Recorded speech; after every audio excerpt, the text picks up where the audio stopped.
Pendant votre grossesse, depuis votre accouchement ou dans votre vie de femme, vous avez forcément entendu parler de la rééducation du périnée. Mais comment savoir si vous en avez besoin? Comment savoir si votre périnée est relâché? Bienvenue sur ma chaîne où j'aime proposer des solutions naturelles et vous accompagner dans l'autonomie pour trouver des solutions maternité, allaitement, féminité. Aujourd'hui, je vous propose ma méthode d'auto-évaluation du tonus de votre périnée. C'est un autotest en 8 questions que chacune peut faire très facilement chez elle.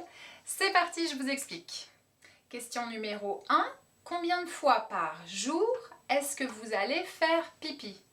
Moins de 4 fois, entre 4 et 6 fois, entre 6 et 8 fois, 8 à 10 fois ou plus de 10 fois par jour.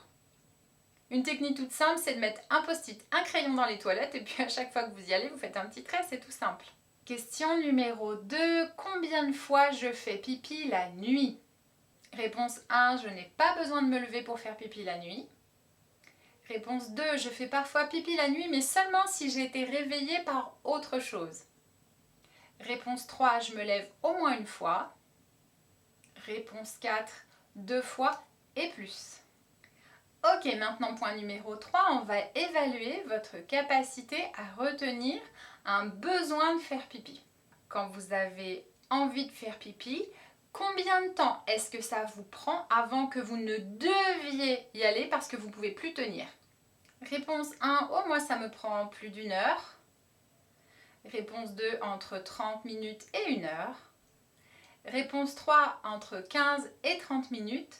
Réponse 4, moins de 15 minutes. Question 4 maintenant, à part dans les 15 premiers jours qui ont suivi votre accouchement, est-ce que vous avez déjà eu des fuites d'urine? Réponse 1, jamais. Réponse 2, oui mais lors d'un gros fou rire. Réponse 3, en éternuant, en toussant. Réponse 4, en faisant du sport. Réponse 5, en portant quelque chose. Et réponse 6, au repos. La question 5 ressemble à la question 4, mais cette fois-ci, on va se demander, est-ce qu'on a déjà laissé échapper des gaz à un moment où on n'était pas dans notre intimité? Réponse 1, jamais. Réponse 2, oui, lors d'un fou rire. Réponse 3, oui, en éternuant ou en toussant. Réponse 4, en faisant du sport. Réponse 5, en portant quelque chose. Réponse 6, même au repos. Maintenant, on va utiliser une échelle subjective entre 0 et 10. Juste à vous de placer le curseur quand vous serrez votre périnée. Comment vous estimeriez, entre 0 et 10, votre force musculaire? 0 étant le plus faible, 10 étant le plus fort. Comment vous estimeriez maintenant votre facilité à réaliser l'exercice de contracter votre périnée? Entre 0 et 10.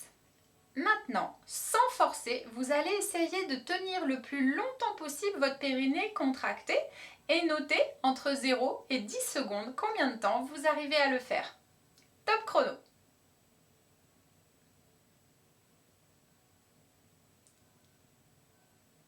Et 10.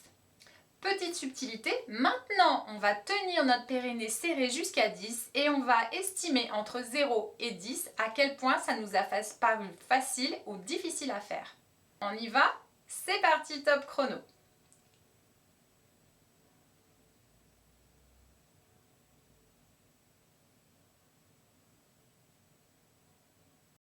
Maintenant, les sensations quand vous faites l'amour par rapport à avant avoir eu un bébé, avant avoir accouché.